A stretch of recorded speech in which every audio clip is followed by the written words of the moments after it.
Iran এই প্রথমবারের মতো মানবদেহের নিউরন ব্যবহার করে তারা কৃত্রিম মস্তিষ্ক তৈরি করে ফেলেছে। আসসালামু আলাইকুম প্রিয় বন্ধুরা, দেশে ও প্রবাসে যে যেখান থেকে দেখছেন প্রত্যেককে শুভেচ্ছা জানাচ্ছি। আমি সাইদুল ইসলাম।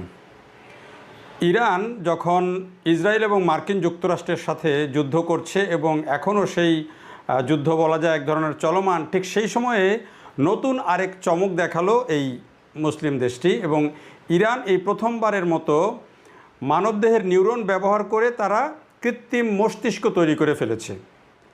কৃত্রিম মস্তিষ্ক, যেটিকে এখন বলা হচ্ছে যে অর্গানয়েড ইন্টেলিজেন্স বা এআইয়ের মতোই ওআই হচ্ছে আগামী দিনের জন্য আরও বেশি অগ্রসরমান নতুন যেই প্রযুক্তি, যেটি আসলে যার শিখার ক্ষমতা আছে, এই ধরনের কৃত্রিম মস্তিষ্ক তৈরি করে ফেলেছে ইরানের বিজ্ঞানীরা। যিনি Iran cognitive science and technologies development টাস্কফোর্সের সেক্রেটারি আতাউল্লাপুর আব্বাসি দেশটির বার্তা সংস্থা মেহের নিউজকে এই তথ্য জানিয়েছেন।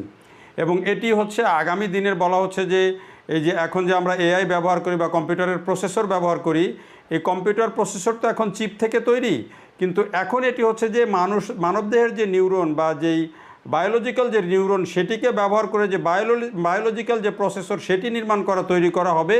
এবং এই প্রসেসর এখনকার চিপের যে প্রসেসর, এই প্রসেসরের চেয়ে অনেক বেশি শক্তিশালী হবে এবং এগুলোর শেখার ক্ষমতা থাকবে এবং মানুষের ব্রেনের মতোই এগুলো তথ্য প্রক্রিয়াজাত করা বা এগুলো এই ধরনের কাজগুলো করবে অনেক বেশি গতিতে। আরেকটা বড় সুবিধা হলো যে এটি যেটি করবে সেটি হচ্ছে যে এখন তো এআই প্রযুক্তি ব্যবহার করি বা আমরা এই কম্পিউটার প্রক্রিয়া যেটি ব্যবহার করি, এখানে যে বিদ্যুতের খরচ হয় তার চেয়ে 10 লাখ গুণ কম বিদ্যুৎ খরচ হবে এই নতুন যে এই অর্গানয়েড যেই ইন্টেলিজেন্স যেটিকে বলা হচ্ছে সেটির ক্ষেত্রে। তো এই প্রযুক্তিটি প্রথমবারের মতো এখানে একটা প্রোটোটাইপও ইরান তৈরি করেছে গবেষণাগারে, এবং সেটিও এই নিউজে বলা হচ্ছে। যেটি আব্বাসি যেটি বলছেন যে মানবদেহের বাইরে স্নায়ুকোষ বা নার্ভ সেল কালচার করার সম্পূর্ণ কারিগরি জ্ঞান অর্জন করেছে ইরান। শরীরের বাইরে এই কোষগুলো মানুষের স্বাভাবিক মস্তিষ্কের মতোই সিন্যাপস তৈরি করতে পারছে এবং নিজেদের মধ্যে এমন নেটওয়ার্ক গড়ে তুলছে যা নতুন তথ্য বা কাজ শিখতে সক্ষম। এটি মূলত মানব মস্তিষ্কের কোষের উপর ভিত্তি করে পরবর্তী প্রজন্মের কম্পিউটার প্রসেসর তৈরির প্রাথমিক ভিত্তি। ইরানের একটি জ্ঞানভিত্তিক প্রযুক্তি প্রতিষ্ঠান ইতিমধ্যেই এর একটি পরীক্ষামূলক প্রোটোটাইপ বা প্রাথমিক সংস্করণ তৈরি করেছে। আব্বাসি জানাচ্ছেন, এই নতুন প্রযুক্তি দুটি যুগান্তকারী সুবিধা রয়েছে। প্রথমত, এটি প্রসেসিং বা তথ্য বিশ্লেষণের গতি বহুগুণ বাড়িয়ে দেয়, এবং দ্বিতীয়ত, কম্পিউটারে ব্যবহৃত প্রচলিত সিলিকন চিপের তুলনায় এর শক্তি বা বিদ্যুৎ ব্যবহারের হার 10 লাখ গুণ কম। এই দুটি অনন্য সুবিধার কারণে সিলিকন চিপের বিকল্প হিসেবে কোষভিত্তিক প্রসেসরের দিকে ঝুঁকে পড়া এখন একটি বৈশ্বিক প্রয়োজন। এবং ইরান সেই যে নতুন গবেষণা এবং নতুন পথে যে পৃথিবীর যে যাত্রা, সেটিতে কিন্তু ইরান পিছিয়ে থাকলো না এবং সেই দৌড়ে তারা প্রবেশ করলো, এটি তারা বোঝাতে চাইছে। এখন আমার ভিডিওটা করার উদ্দেশ্য হচ্ছে এইটা, যে এই তথ্যটা দেওয়ার পাশাপাশি একটা জিনিস বোঝানো, যে দেখেন এই যে পারস্য সভ্যতা বা ইরানের লোকজন, তারা যে জ্ঞান বিজ্ঞানে কত বেশি এগিয়ে এবং তারা যে এই পরিস্থিতির মধ্যেও কতটা গবেষণা করে, কতটা জ্ঞানের চর্চা করে, সেটি তাদের এই যে নতুন যেই ইনভেনশন বা এই যে নতুন যেই তাদের যে এই অর্গানয়েড ইন্টেলিজেন্সের মধ্যে তাদের যে প্রবেশ করা, সেটিই কিন্তু একটা বড় প্রমাণ। এই যে যুদ্ধ শুরু হলো, এই যুদ্ধের পর থেকে আমরা দেখছি যে ইরান কিভাবে একের পর এক তাদের সক্ষমতা জানান দিচ্ছে।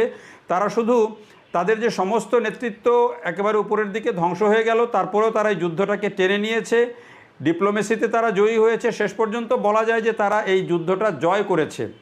শুধু এই সময়টুকু নয়, দেখেন এইখানে মার্কিন যুক্তরাষ্ট্র এবং ইসরায়েলের হামলায় তাদের যে সমস্ত জায়গায় ক্ষতি হয়েছিল, যেসব ক্ষেপণাস্ত্রাগার যেগুলা ধ্বংস হয়েছিল, সেগুলো তারা আবার রিবিল্ড করে ফেলেছে দ্রুততম সময়ে। এবং নিউ ইয়র্ক টাইমস রিপোর্ট করে বলেছে যে কি অবাক বিষয় যে এত দ্রুত এগুলো তারা রিকভার করে ফেলছে, আবার পুনর্নির্মাণ করে ফেলছে।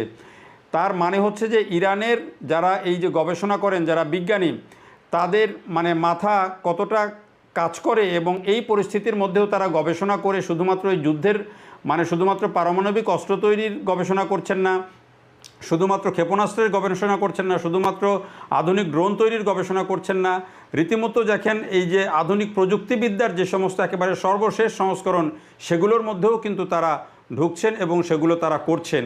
আর এখানেই হচ্ছে আমার কাছে যেটি মনে হয় অন্যান্য মুসলিম দেশগুলোর সাথে তাদের পার্থক্য।